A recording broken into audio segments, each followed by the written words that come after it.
With that, I'm going to start with mine. I'm going to be looking at three basic questions for the submarine cable industry. And the theme of this year's presentation is fashions from yesteryear, and I'll touch on that in a moment, why I chose that theme. Basically, what I'm going to be doing over the next 25 minutes is answering three questions about why we're seeing this a cable build out, kind of a boom in building cables. The first of all is what's driving it. What's causing all the new bandwidth demand? That's a pretty easy question to answer, so that won't take us too long. The second question is, if it's coming from content providers, are they contributing submarine cable CapEx? And if so, where are they contributing it? And the third question is the one I'm going to spend the most time on. It's the hardest to answer. That is, will the cable build out boom come to an end? Do we see any signs of an end to that boom in sight? Before I launch into answering those three questions, I understand that you have your choice in education and entertainment options. So I want to highlight three of my value propositions to you, the viewer. First of all, I'm doing this live. So if I mess this up, there's no going back. You're free to laugh. And in fact, if you're watching from your home, as I had been doing all day from mine, you are welcome to point and laugh at me, and no one will be there to judge you. Secondly, second value proposition is some of the stuff might actually be interesting, maybe. Or if you're just tuning in for the bad jokes, then that leads us to the third value proposition. Maybe you consume presentations like some auto racing fans like to watch races just for the wrecks. I'll probably be able to help you out there because I have, like I mentioned, a theme, and you can fight your boredom by looking at the funny pictures in that. I really do miss being live, and unfortunately, I had been planning on being in Hawaii with the people who are there. COVID had other plans, and but I miss the interaction that we get from audiences. This is a poor way of replicating that, but my young son, I gave this toy to him a while back. It's a sound machine. You press a sound on it, a button on it, and it gives a sound. So I've got my very own laugh track. I don't know if you can even hear that, but it's going to be a little bit like a Happy Days episode or something like that. Okay. If you're evaluating whether to stick around, I want to give you fair warning. Here are some of the things you can expect.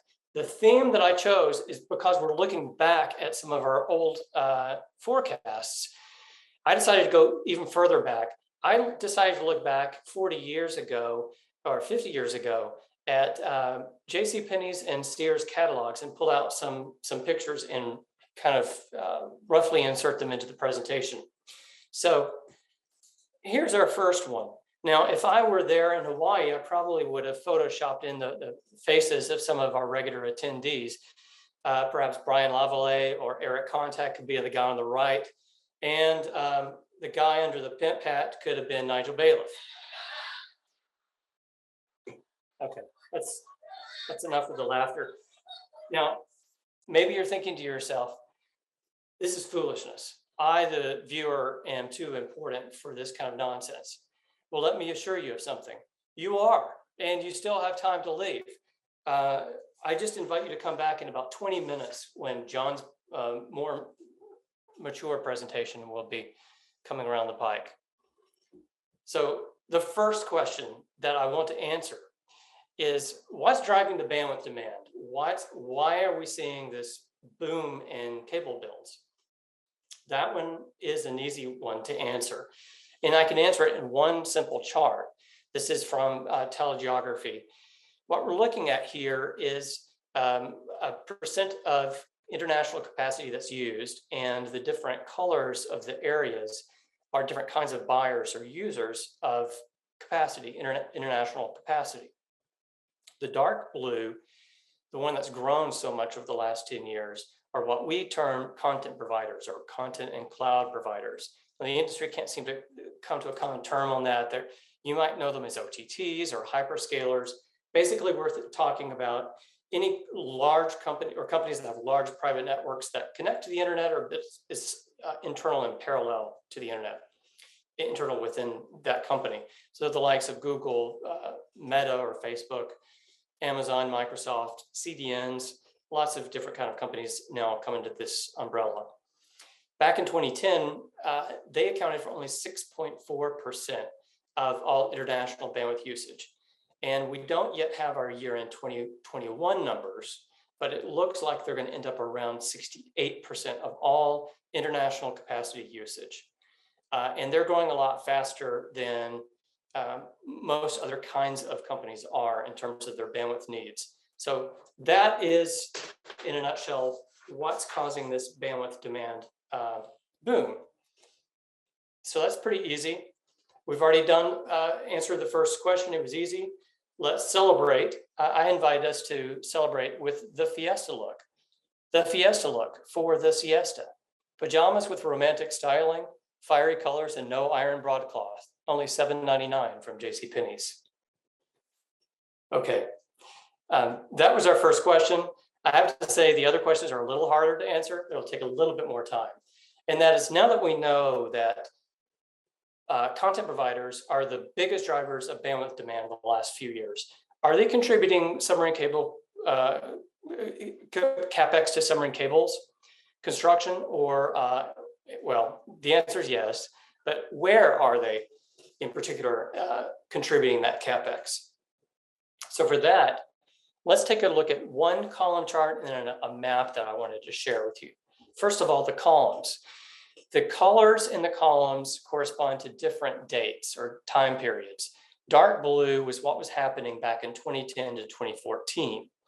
And what we're showing is of total industry spend, CapEx spend on new construction of submarine cables, how much of that money came directly from content providers. And this is publicly disclosed amounts. I'm keeping things that were done in private, not on this chart. So with that setup, the dark blue, you can probably not see much there. There isn't much there. There was a little blip across the Pacific. That was the Unity cable. And within Asia, the SJC cable. Otherwise, back then, content providers were procuring their private networks mainly through leases or IRU buys from other cables. They weren't participating in new cable builds. Now that began to change in the 2015 to 2019 period. That's the lighter blue color. You can see they had already accounted for the large majority of transatlantic demand, and they began to account for a majority of capacity construction costs in the Atlantic. A little bit less so, or in fact, dramatically less so elsewhere, but you can start seeing it appear in other regions of the world. Now, here's where things get really interesting. The red column, which I'm about to reveal, that's from the last few years and what we project for the next 2 years. So across the Atlantic, content providers are putting in about 90% of the money to build new cables. Across the Pacific, a vast majority as well, over 2/3 of construction costs. And elsewhere in the world, we're really seeing them expand. Before they had, in previous years, they had mainly concentrated their builds on really heavy trunk routes, transatlantic, transpacific, intra-Asia.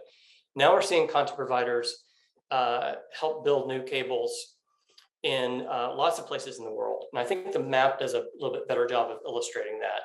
So what we're looking at here are color-coded cables that are colored according to the same scheme that I just showed. Dark blue, 2010 to 2014. And you can see there are only a few cables there. Light blue, we're layering on from the 2014 to 2019 period. You see more cables.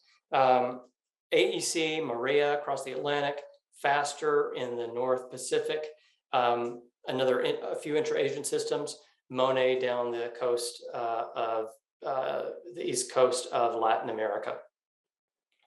And here's what we've seen over the last couple of years and what's going in the water right now to RFS this year and next year.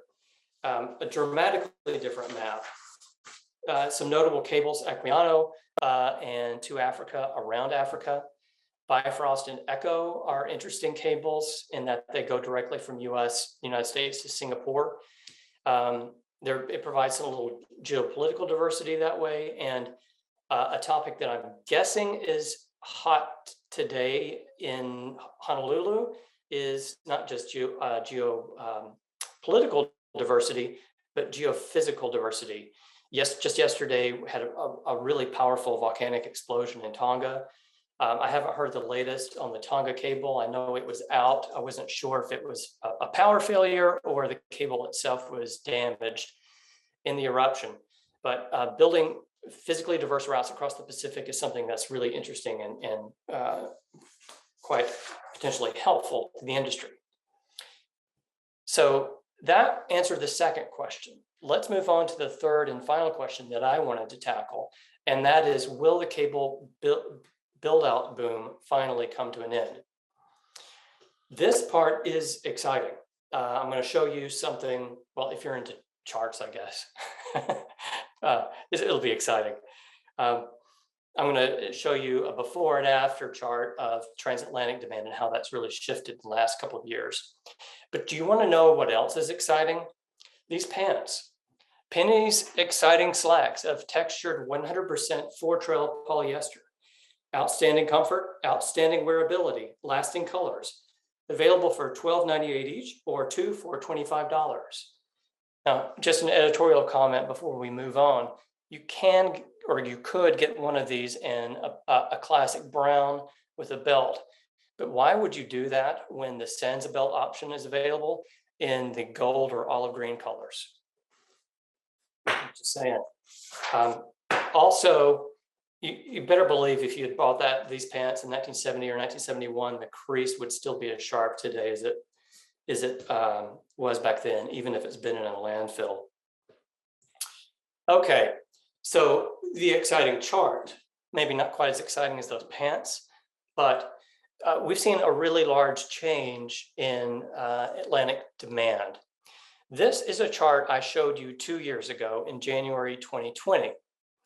Transatlantic demand had been extraordinarily high, between 50 and 70% growth every year for several years.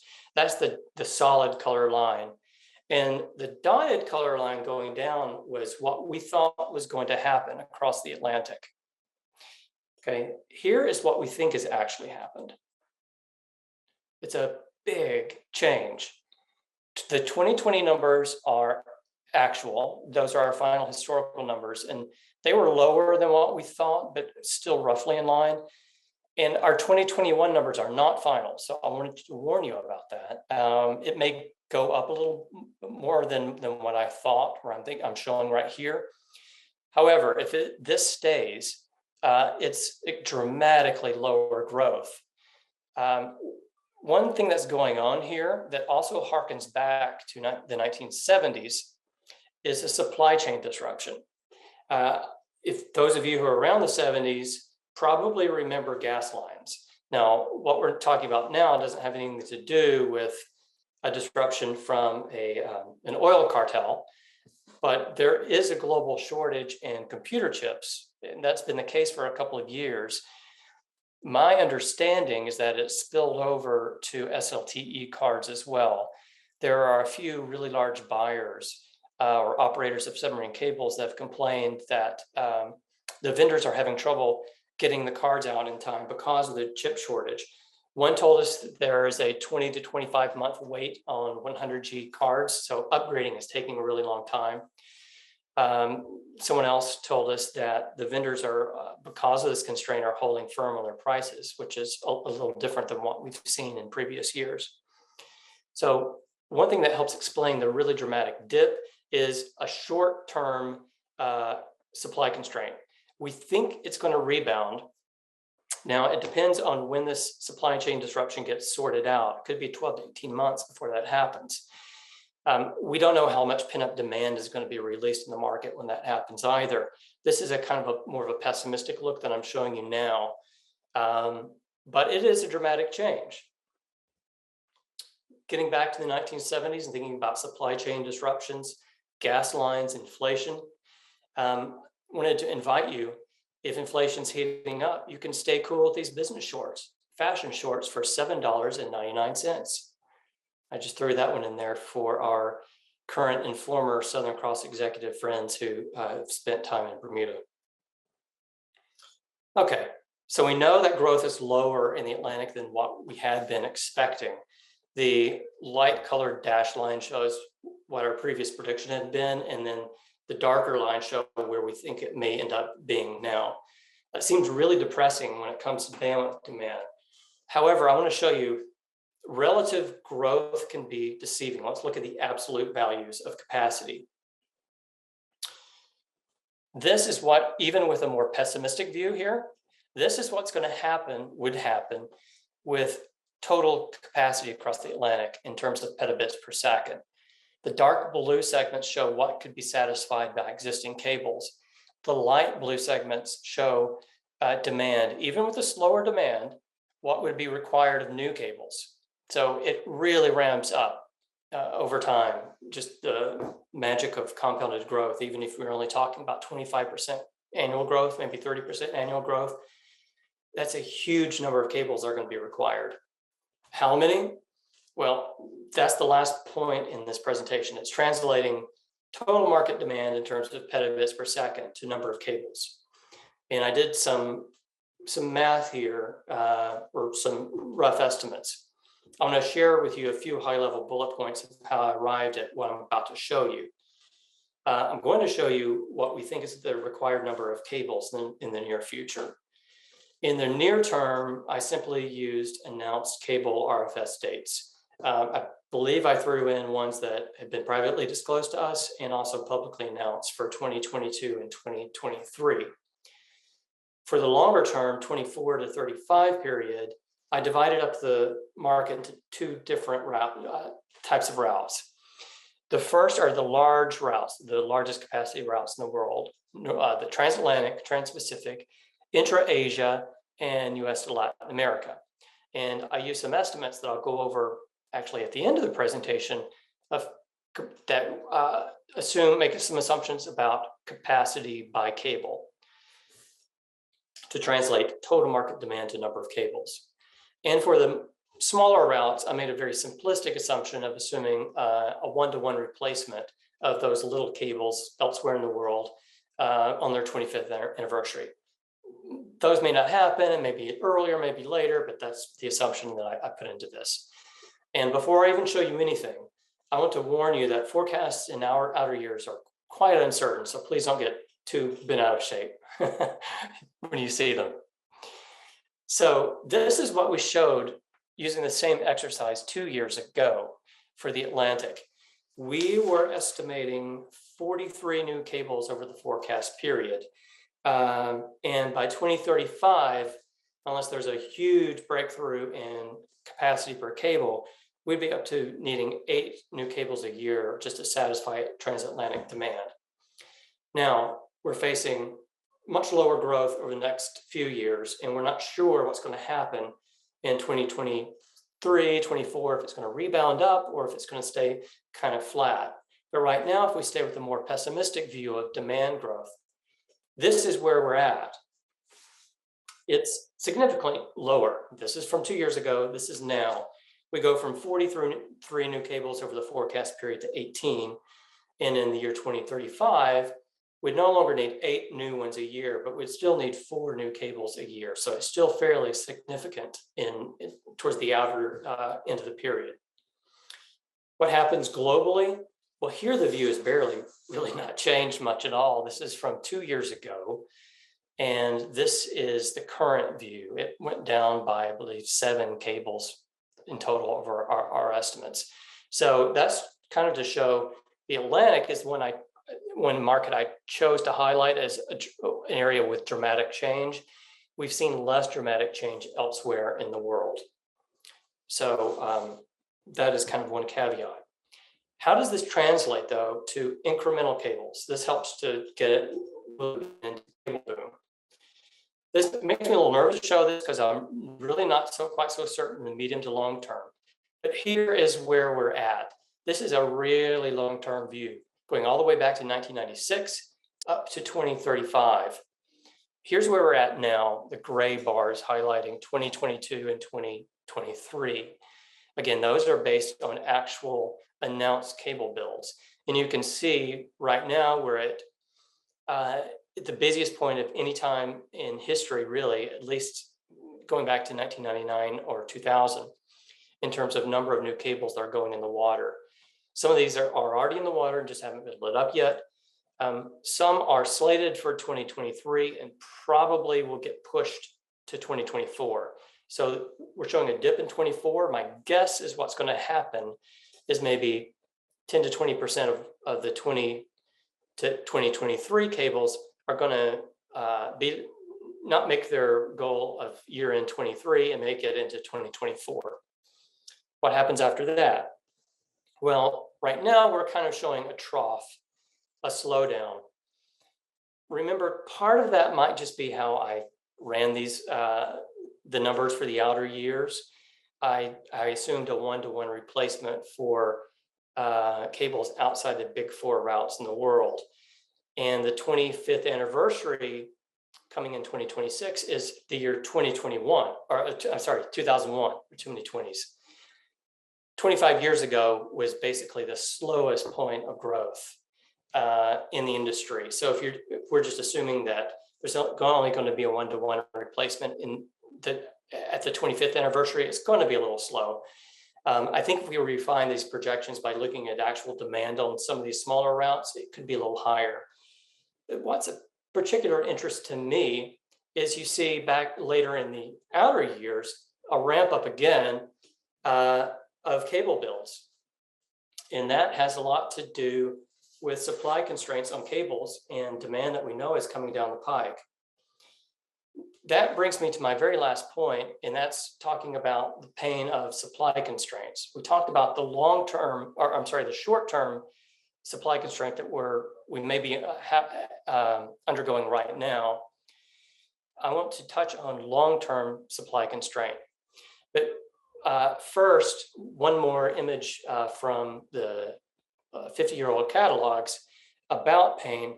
If you want to know someone who does know pain, it would be this man. Now, I'm not talking about physical discomfort. Those pajamas or whatever you call them, available from pennies, look perfectly comfortable. I'm talking about existential pain. Look into this man's eyes. This is a man who's given up. He has fallen into the lukewarm grasp of surrender. So that's another element of pain. Has very little to do with ours, but I told you it's awkwardly shoehorned images. Okay, last point is how we're translating demand into capacity per or to number of cables required in the industry.